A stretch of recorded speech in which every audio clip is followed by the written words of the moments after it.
وإذ أخذنا ميثاق بني إسرائيل لا تعبدون إلا الله وبالوالدين إحسانا وذي القربى واليتامى والمساكين وقولوا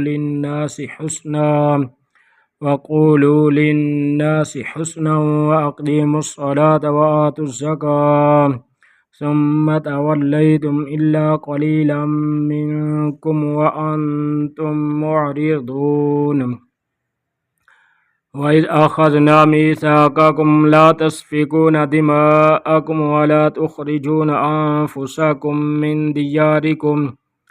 من دياركم ثم أقررتم وأنتم تشهدون ثم أنتم هؤلاء تقتلون أنفسكم وتخرجون فريقا منكم من ديارهم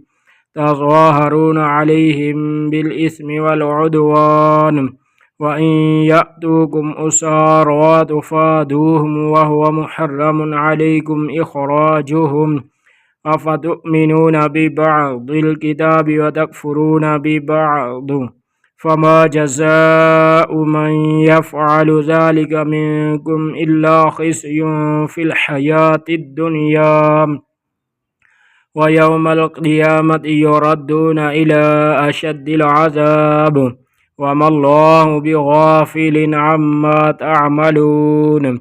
أولئك الذين اشتروا الحياة الدنيا بالآخرة فلا يخفف عنهم العذاب ولا هم ينصرون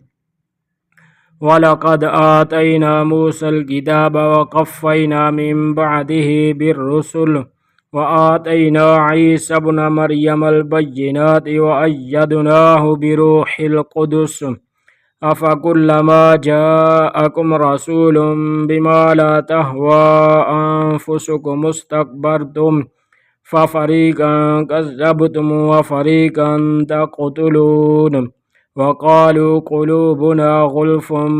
بل لعنهم الله بكفرهم فقليلا ما يؤمنون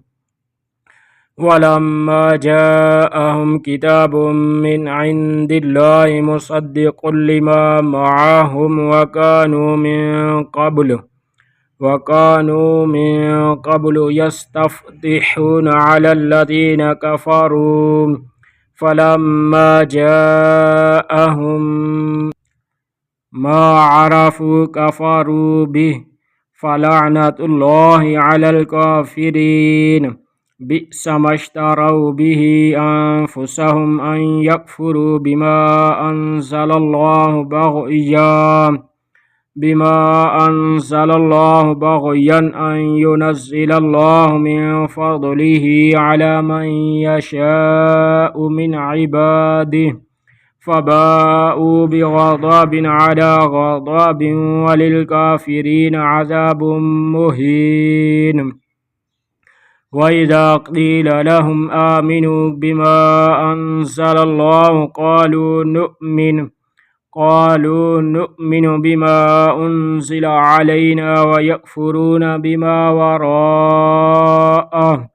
وهو الحق مصدقا لما معهم قل فلم تقتلون أنبياء الله من قبل إن كنتم مؤمنين ولقد جاءكم موسى بالبينات ثم اتخذتم العجل من بعده وأنتم ظالمون وإذ أخذنا ميثاقكم ورفعنا فوقكم الطور خذوا ما آتيناكم بقوة واسمعوا قالوا سمعنا وعصينا وأشربوا في قلوبهم العجل بكفرهم قل بئس ما يأمركم به إيمانكم إن كنتم مؤمنين قل إن كانت لكم الدار الآخرة عند الله خالصة من دون الناس فتمنوا الموت إن كنتم صادقين ولن يتمنوه أبدا بما قدمت أيديهم والله عليم بالظالمين